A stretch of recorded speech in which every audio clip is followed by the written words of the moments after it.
Ouais, de toute façon, tout l'intérêt de réaxer les ressources, c'est ça, hein, c'est pour s'éviter les attaques obliques derrière, hein, parce que les attaques obliques, après, ça rentre tout dans le suspentage, ça risque de cravater, donc c'est ça le grand intérêt de. C'est ressortir rapidement sur la chandelle, et puis après, gérer la battée pour qu'elle soit dans l'axe. Tu vois, là, on est encore. Si on regarde bien, tu vois, par rapport à la. Ah, tu vois, il en manque un peu. Et sur la fin, là, tu vois, il aurait fallu maintenir un peu plus longtemps pour la garder vraiment dans l'axe. Mais par contre, si on regarde l'inclinaison du 3-6, on est encore sur une aile qui est à peu près à 45 degrés par rapport à l'horizon, quoi. Ça, parce que moi j'ai l'impression d'être. Ah ouais, je pense que voilà, tu vois, là, on est déjà un tout petit peu plus engagé, mais pareil, hein, finalement, si on regarde, il reste encore de quoi aller. Ah, tu vois, puis c'est pareil, sur ta tempo, t'es un peu tôt là. Ouais, du coup, vu que tu freines qu'elle est encore un peu derrière, bah, ça te remet encore plus des abattés, donc faut. Comme sur les tangages, finalement, vaut mieux attendre qu'elle passe notre verticale et puis là qu'on la bloque tout de suite derrière, mais vaut mieux freiner un soupçon tard que trop tôt. D'où l'intérêt, moi je trouve, dans les ressources, d'avoir le regard sur la voile, parce que ça te permet de te placer dans l'espace par rapport à elle, de savoir où t'es par rapport à la voile, et du coup de savoir quand est-ce que tu vas devoir agir sur le frein en fait. Ah, toc à fond, on fait des petites manœuvres d'évitement. Ah, il est quand même relativement long le débattement, hein, sur la Yota, hein, donc de toute façon pour être homologué en B, il faut quand même que le débattement il soit assez. Pas rien sur les manœuvres d'évitement, ça peut valoir le coup si quand on commence à avoir vraiment les tours en lacet, de plier un peu les jambes, parce que sinon des fois quand la voile elle tourne, bah, les jambes elles suivent pas trop le mouvement, elles partent un peu à l'opposé, et après en ressortie on est là, on est un peu en train de se faire brasser dans tous les sens, donc c'est pas hyper agréable. De toute façon les cocons, hein, c'est confort, c'est bien pour la chaleur, mais par contre c'est pour être déstabilisé, c'est quand même le top, quoi. C'est quand même pas terrible pour ça. C'est la machine à tout. Voilà, après ces manœuvres d'évitement aussi, il faut faire attention que si on va la produire en thermique, on est d'accord que ça va être très différent aussi si on a un pendule. Parce que si on le fait sur un moment où la voile est un peu devant, bah en fait ça va plutôt avoir tendance à plonger parce qu'elle est devant, elle a de la vitesse. Alors qu'à l'inverse, si on le fait quand elle est derrière, elle a très peu de vitesse et elle va beaucoup plus facilement décrocher. Donc si on est dans un mouvement de pendule, si on est sur un mouvement de pendule. Ouais. Si on est sur un mouvement de pendule, il faut faire attention, la gestion elle peut changer. Ouais, puis tu vois, pareil, dans la ressource, pour moi, t'as pas le regard derrière, t'es toujours devant, et pareil, du coup, je trouve que t'as tendance à légèrement un petit peu te redresser un petit peu, parce qu'on n'aime pas bien cette bascule arrière si on reste droit. Donc pour l'accepter, moi je trouve que le regard sur l'aile, c'est quand même pas mal, quoi. Non, puis là sur celui-là, c'est le premier où on a tourné un peu longtemps, parce qu'en fait on n'a pas appliqué un contre assez important pour faire ressortir brutalement de la voile de la rotation. Finalement, la dissipation, c'est plutôt que d'aller faire un gros contre qui fait ressortir énormément de la rotation, on fait juste un petit contre pour engager la sortie de rotation. Et après, en fait, on se remet même limite dans l'axe le côté de rotation pour accompagner progressivement la sortie de l'aile. Ils ont l'air, ouais, c'est un peu mieux, et je trouve que tes positions 7 sur le haut du corps, tu as l'air de plus balancer le haut du corps qu'hier, donc c'est mieux ces positions, faut pas hésiter. C'est un défaut qui se répand vachement chez les pilotes par rapport de pas trop se servir de la sellette, alors que finalement c'est hyper important de beaucoup s'en servir. Plus on s'en sert, moins on a besoin d'agir à la commande, et puis plus on a tendance à bien suivre les mouvements de l'aile, donc on risque moins de twister et tout, donc c'est important de s'en servir. Là, on voit que c'est pas très clair tout ça, parce que là dans la ressource, eh ben, on fait le 3-6 à droite, et puis si on regarde bien, en fait, on va plutôt agir à gauche là. Hein, hop, on enfonce un peu à gauche, puis hop, je temporise, mais hop, c'est un peu tôt. Donc on était un petit peu à contre-temps là au niveau de la tempo. Il faut vraiment attendre un petit peu plus longtemps.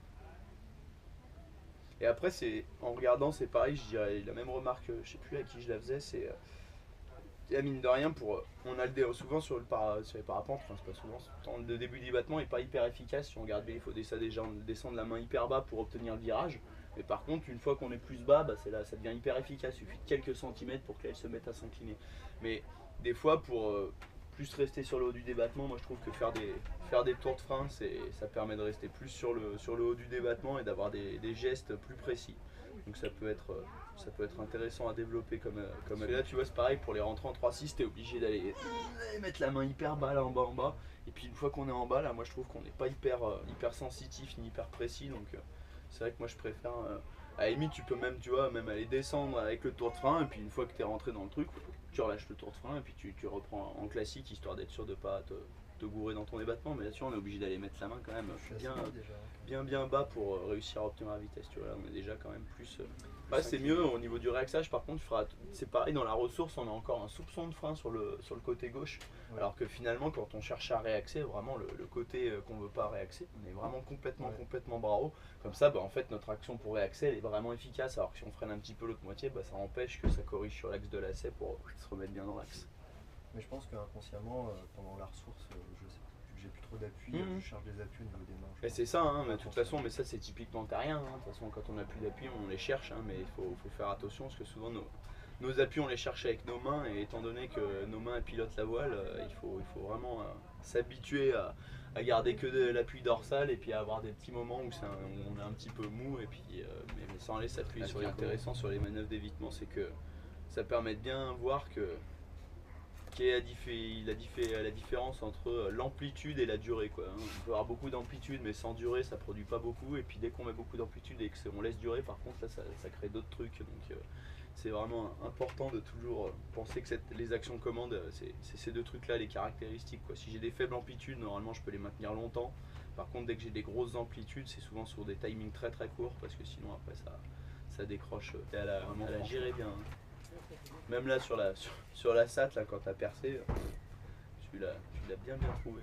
Nickel.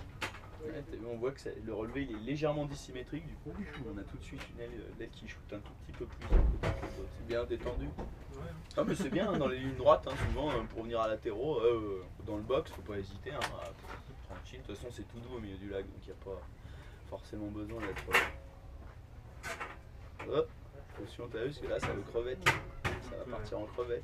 Oula, on relâche un peu du coup. Voilà, donc point trop la tirer, parce que comme toutes les bécanes, si on tire trop les baies, ça va vite partir en crevette. Puis encore si ça part en crevette, finalement on se retrouve dans des phases parachutales. Le problème c'est qu'après, si t'as une aile qui remet à voler, bah, typiquement l'autre elle reste bloquée dedans, cravatée, et du coup tu te retrouves à devoir faire une gestion d'autoroute derrière, quoi. Donc les crevettes, c'est pas cool du tout. C'est plutôt un truc que tu essayes de faire. Si tu essayes de le faire toi-même, c'est plutôt en tirant sur les as centraux, mais il n'y a pas, pareil, il n'y a aucun intérêt à savoir faire. C'est marrant, j'ai remarqué que tu volais souvent comme ça, toi, avec un pied devant et une autre jambe pliée. Je sais pas pourquoi, ouais, J'ai pas remarqué pour le coup. Donc, ouais, mais j'ai vu que ça arrivait assez souvent, ouais, que tu sois que dans cette position, donc c'est assez. Tu vois, attention à tes tempos aussi, parce qu'il y a des moments, t'en fais des un peu costaudes par rapport au mouvement qu'il y a, donc bien penser à quand même bien adapter tes freinages à l'amplitude du mouvement, quoi, parce que point trop n'en faut quand même. Bon, après l'alpha ça va, le débattement il est long, hein, il tolère, hein, mais quand bien même vaut mieux être toujours juste, quoi. on va raccrocher le rebrancher. Ah, là t'as vu, on était pareil à la limite presque un peu de la fermeture extérieure, donc là typiquement si on veut essayer d'appliquer une petite tempo, hein, faut pas hésiter. Donc ça, après la forme de l'aile là, c'est assez typique des ozones, hein. Le petit creux au milieu là, souvent ça rentre quasiment. Il y a beaucoup d'ozones qui prennent cette forme, hein. Et t'as vu, c'est vrai que si on regarde bien au début, elle est presque trop progressive, parce que au début on descend, elle fait une première bascule parce que finalement c'est plus un mouvement de tangage, après elle nous refait une première abattée, et là elle repart sur une deuxième bascule. Du coup presque la bascule du décro est encore plus violente que si on avait vraiment fait ça un peu plus rapidement dans un mouvement continu. Tu vois, vraiment de faire juste une bascule, là ça fait je freine, ça fait d'abord un tangage, je repars devant, et là ça me fait vraiment le gros décrochage. Un indice qui est souvent hyper intéressant à regarder aussi quand on regarde son aile, c'est le tissu qui se plaque intrado-extrado. Souvent quand on a le tissu qui est encore plaqué intrado-extrado, c'est que la voile elle n'a pas encore réussi à reprendre vraiment le vol, que le profil s'est pas encore regonflé. Donc c'est un indice qui est intéressant pour aussi savoir si on peut se mettre à réagir à nouveau sur les commandes, ou si au contraire il vaut peut-être mieux attendre une seconde de plus, que la voile elle est vraiment repris son vol. Donc sur des sorties de parachutales, de manœuvres d'évitement ou quoi, ouais, c'est intéressant de regarder ça un peu. Des moments un peu brutales, hein, les tempos par rapport à l'amplitude du mouvement, hein. Faut pas hésiter à pas être un peu plus en douceur. Faut développer, hein, de toute façon de la finesse dans son pilotage, hein, vraiment toujours mettre juste ce qu'il faut au bon moment, et du coup ça permet d'en mettre moins, et puis du coup d'éviter des grosses amplitudes de frein, quoi. Ah. Après, c'est vrai qu'il y a des fois, moi des fois je les scotchais carrément à l'oreille, là j'ai du scotch sur l'oreille en même temps comme ça. Moi, je suis sûr. Là, Là, par ouais, contre, celle-là j'ai- était intéressante. Là, par contre, en fait, vu qu'on l'a fait à gauche, je me suis dit autant appuyer bien dès le début, quoi. Et j'ai trop appuyé. Bah trop maintenu Et sur du coup, le. là, Tu vois, on est à la limite Il de appuie la. sur l'élévateur. On est à la limite de la Il s'est pas laissé fermeture twister, s'il t'appuie pas, je pense qu'il prend un truc. extérieure. Stop. Après, je pense que c'est pour ça qu'Yann il disait qu'il fallait Ouais, peut-être ouais. tenir ça comme ça, Ouais, pour exact. éviter le twist. C'est tout à fait ça. Bah ouais, tout à fait. Là, on voit bien De l'efficacité. toute façon, dès qu'il y a des mouvements de lacet, hein, c'est ça Ah, qui c'est est. pas tout de suite, parce que là, j'ai pas la main dans la commande, donc là, je suis encore en train de Ah oui, bien être appuyé sur l'élévateur extérieur, mais là typiquement en restant appuyé sur l'élévateur extérieur, on peut très bien venir bloquer un petit peu avec du frein cette moitié là qui veut venir shooter et vouloir nous dépasser. Mais là on est bien appuyé sur l'élévateur, parce que là typiquement Là, tu le tu prends serais pas appuyé sur l'élévateur, là tu te tapes le twist direct. Hein. Après c'est aussi que à ce moment-là c'est mou. Et puis là, dès que ça se retend, tac, ça empêche le. On n'en est pas loin. Ouais. toute façon, qu'il y a la gambette qui commence à. Donc c'est clair que sur les manœuvres d'évitement, il faut faire gaffe à. Tu vois, pareil, là, la tempo, elle est un peu costaude quand même. Donc il faut faire attention à vraiment pas maintenir trop longtemps parce que, comme on disait, ce qu'on veut, c'est régler un problème et pas en créer un autre. Donc il faut faire attention à faire juste ce qu'il faut et pas plus, quoi. Mais bon, c'est aussi finalement en civ, s'il y a bien un moment où c'est intéressant d'aller un peu plus loin que ce qu'il faudrait, c'est bien à ce moment-là que c'est intéressant. Celui où à nouveau, il me semble que regarde. Oula, oui. Tu vois là, t'inverses là. Ton contre, il est tellement Ouais, mais j'inverse à chaque fois, je bug. Ton Il y a que compte, sur le dernier vol où j'ai compris vraiment. ton contre, il est tellement sévère que c'est carrément comme si tu partais sur une inversion. Si tu regardes bien là, tu vois. Tu viens, on voit bien là le frein à l'extérieur que tu viens appliquer là, boum. Et tu vois, qui renvoie vraiment, mais carrément de l'autre côté, Ah bah, quoi. Tu m'as dit contre frein. Ouais, sauf que contre, c'est vraiment Ouais. comme une tempo. Papa, tout de suite je relève. Alors que là, il est maintenu plus longtemps et du coup, bah ça fait partir sur l'opposé, quoi. Attention à pas surcontrer. Là. Oh putain. Ouais, mais ça flappe. Ah, elle envoie, hein. J'étais tellement stressée que j'ai même pas percuté que ça avait flappé. Ah, regarde les jambes, regarde les jambes, regarde les jambes. Ah, la deuxième, elle est mieux, je crois. Ah, mais j'étais. Et là, quoi, c'est vraiment les deux boudelles qui décrochent en premier, qui du coup, vu que le centre décroche pas, ils viennent d'abord se remettre derrière. Et puis une fois que le centre il part, en fait, ils bloquent les deux boudelles derrière la voile, quoi. Et donc du coup, vu que là, on n'a plus d'envergure, on n'a plus de stabilité, et puis du coup, ça va forcément très vite, rapidement se déstabiliser sur l'axe. Surtout qu'en plus, t'as vu, on commence à plus être avec la voile, quoi. Ah ouais, On non, commence il y a à tout être qui plus peut en bouger. raid comme ça, on a les jambes là-bas, donc on commence à légèrement twister un petit peu. Il y retourne, hein. Bah, bah attends, Mais non. on va pas rester sur un échec non plus. J'ai perdu l'oreillette. Twisté et tu vas le rendre, du coup tu mets bras haut. Si elle shoot, tu peux pas, tu vois pas, t'es twisté, tu contrôles pas la bataille, elle peut venir sous les pieds ou non, pas à ce moment-là. Elle va passer l'énergie. Bah toujours pareil, hein, si ça part de vraiment loin derrière, hein, il peut très bien y avoir largement assez d'énergie, soit pour tomber juste à côté, voire dedans. Hein. Mais on va dire que si on twist, le mieux c'est d'essayer de garder le contrôle de la voile. Après, tant qu'on a qu'un tour, ça reste encore pilotable avec les commandes. Après, ressortir.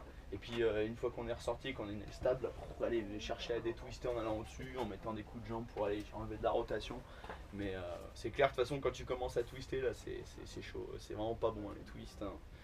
Après, très rapidement, ça bloque les commandes. Du coup, Vous t'arrives avez vu plus à... comment elle presque. Finalement, ouais, c'est clair que la technique de vouloir relever légèrement quand les trucs bouteilles décrochaient, c'était pas top. Donc je pense que maintenir un petit peu, c'était Mais apparemment comme je plus... disais, hein, c'est parce que j'y allais trop. Ouais, t'allais fort. trop rapidement. Ouais. Et la deuxième fois, quand j'y suis allé beaucoup plus lentement, Il y a une bascule. Tout ça, c'est parce que le bordel, enfin l'avant là, le centre, il veut pas partir en arrière. Bah ouais, sur ces voiles là, ouais, t'as vachement les boudelles qui décrochent avant le centre. Et donc du coup, pour réussir à garder une aile qui est monobloc, qui fait pas vraiment d'abord les boudelles et ensuite le centre, il faut essayer d'être soit progressif sur le mouvement, soit après, bah, comme je l'ai vu moi avec la Delta 2 déjà, c'est vraiment d'essayer de lui laisser le temps aux boudelles de partir, et puis quand le centre il suit les boudelles, bah, hop, de reprendre avec les freins pour que ce soit, pour garder une aile monobloc. Elle est grande, mais par contre c'est vrai que les oreilles elles sont encore assez, enfin les oreilles, les boudelles ils restent assez gros, hein. C'est assez, ça a l'air assez difficile de l'ouvrir plus que ça en marche arrière, parce que dès qu'on roule et on cherche à réouvrir plus, elle se met à beaucoup vivre sur l'axe de lacet, donc c'est...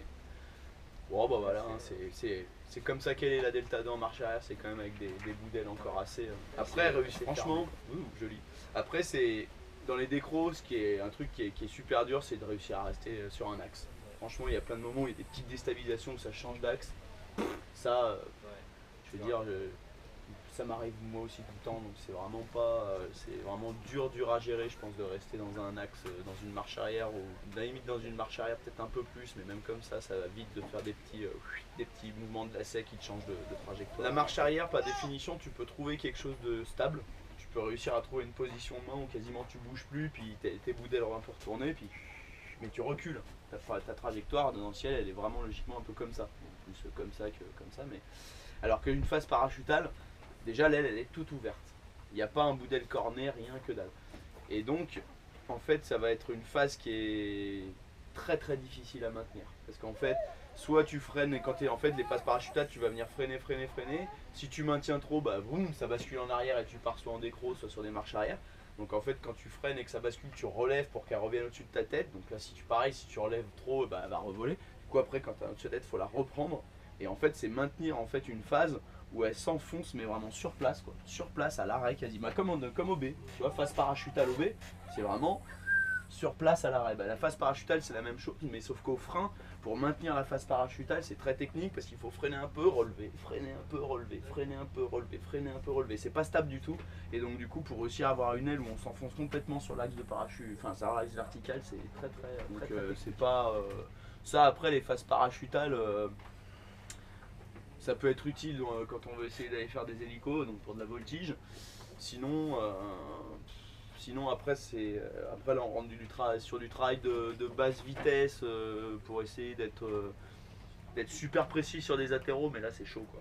Là c'est chaud à utiliser. Dans la vraie vie, ça arrive jamais d'être dans cette Bah si, pareil, ça peut typiquement le truc qui peut arriver sur les parachutales, c'est quand j'accumule plusieurs effets qui font qu'on va vers la surincidence. Typiquement quand tu as des vieilles voiles qui commencent à être fatiguées, donc qui sont un peu calées sur les arrières, que tu fais les oreilles, qui rajoutent encore plus d'angle d'incidence, et qu'en plus de ça tu mets un peu de frein, tu te prends du gradient ou en plus un thermique, tu peux typiquement avoir ces effets là d'un coup, puis je me sens que je m'enfonce sur place comme ça.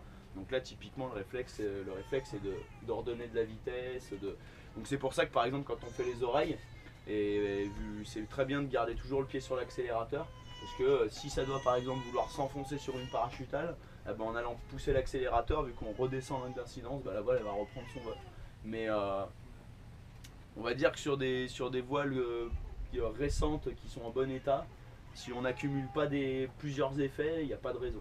Mais c'est ça qu'il faut faire attention justement, c'est sur les accumulations. Voile vieille, humide, oreille, près du sol il y a du gradient ou des choses comme ça, c'est typiquement quand les effets s'accumulent qu'on peut avoir des petites phases parachutales comme celle-là. Si on est plus sous la pluie par exemple, ça peut arriver. Atypique, ouais carrément.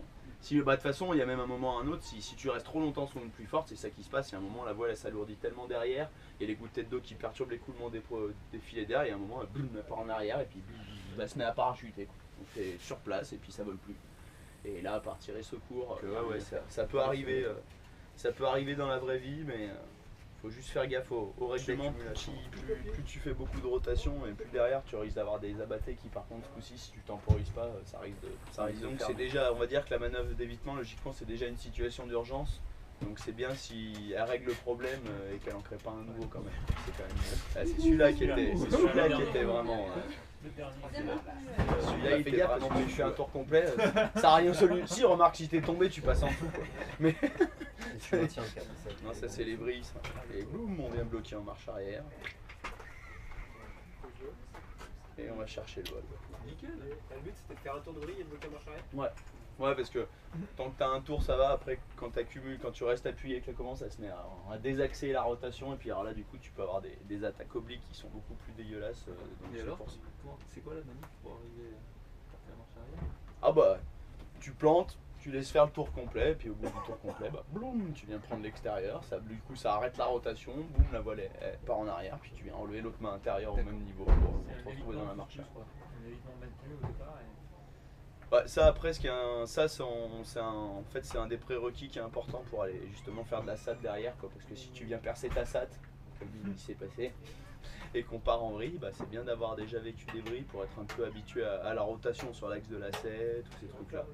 Après sinon, faire des vrilles sur des tours complets dans on va dire la virée du parapentiste, c'est plus parce qu'on a envie de se fendre la gueule qu'il y a un. Donc après t'as vu, moi j'ai pas noté de grandes différences entre des départs bras hauts, au contact et puis plus bas. C'était finalement assez Au moins la semblable. marche arrière, là, tu commences à la.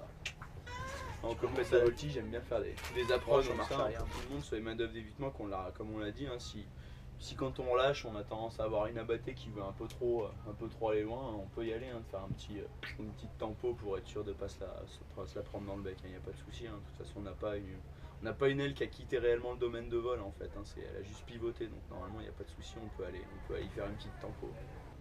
Ça peut être une manière de rentrer dans des séries de wing aussi, ouais. Histoire de partir tout de suite sur un truc qui prend de la vitesse. Ah, pareil, il faut plier les gambettes là. Parce que là, ça brinque-balle beaucoup. Là, de toute façon, le risque de twist avec les cocons, il est vraiment hyper accentué. Hein, donc, faut vraiment l'avoir dans l'esprit de plier les jambes dès que ça part un petit peu en choucroute. Parce que sinon, inconsciemment, on a plutôt tendance à vouloir tendre les jambes pour garder des appuis. Et du coup, ça favorise pas du tout la stabilité. Il y a ça aussi, c'est que plus on essaie. Alors, il faut aller rapidement chercher de la vitesse. Parce que finalement, ça va faire qu'on va se prendre moins de tours pour obtenir la vitesse. Alors que plus on se fait de tours et plus on doit subir des jets longtemps et plus ça nous met dans le gaz pour réagir. Donc c'est vrai qu'il ne faut pas aller trop vite parce qu'on ne veut pas aller décrocher, on ne veut pas aller se faire un décrochage dissymétrique non plus. Mais par contre, si on arrive à prendre de la vitesse plus rapidement, ça permet de faire moins de tours de 3-6 et du coup de moins perdre ses repères, quoi. Après, c'est sûr que ça peut être typiquement pour complexifier l'exercice des 3-6 après. Eh ben, c'est faire plus de tours. Donc, vu qu'on fait plus de tours, on centrifuge plus longtemps et quand on est en sortie, on est un petit peu plus dans le gaz et donc du coup on peut être un peu moins exact. Et puis après pareil, pour aller plus loin, on peut essayer de se donner des axes de sortie. Se dire bah moi je veux sortir face à tel axe, donc ça rajoute une difficulté parce qu'il faut anticiper de sortir à tel endroit pour que la sortie elle se fasse dans l'axe qu'on a choisi. Donc ça peut être pour complexifier les exercices de 3-6, se choisir plus de tours ou des axes de sortie, ouais, c'est intéressant. La tempo. Faire attention à vraiment pas. Les tempos, faut vraiment les adapter au mouvement. Hein, vraiment, si on a des gros mouvements très amples, bah, on a des tempos hyper amples. Si on a des mouvements tout petits, on a des petites tempos tranquilles. Parce que faut. Mine de rien, mais avec une voile école, hein, une tempo trop appuyée, ça peut commencer à vouloir rebasculer en arrière. Donc, pas être trop franco sur la commande. Pareil, un petit peu tôt, la tempo. Vaut mieux là, vraiment. Bien laisser la voile repasser au-dessus de la tête et puis la freiner quand elle est devant. On a tendance à faire Bah, mal. Ce qu'on peut essayer de faire, c'est d'aller venir à la limite de venir crocheter les élévateurs avec les pouces, tu vois, histoire d'essayer de rester stable, mais pas forcément. Moi aussi j'ai senti les moments que ça part, hein. Ah ouais, c'est pas forcément facile. Souvent, plus ça a tendance à être hyper déstabilisé, plus on a tendance à se dire bon je veux sortir. C'est là qu'on vient chercher. Donc là au début il y a un moment où ça s'enfonce en premier ta main gauche, du coup c'est pour ça que ça décroche en premier là-bas. Par contre là, position de marche arrière, c'est ça qu'on cherche. Et tu vois par contre c'est dans cette phase de petit abatté là où on vient essayer, où il y a moyen de venir avec des petits à-coups comme ça, venir nettoyer les cravates et après lui rendre totalement la main pour qu'elle reparte le vol. Mais finalement la position de marche arrière, tu y es, hein. Toute la bascule, c'est ce qui se passe, hein. On est en marche arrière, donc ça c'était bien. Finalement c'est plus le nettoyage des cravates après dans la petite porte de sortie. Finalement en fait, au bout d'un moment, au début tout ça ça va assez vite.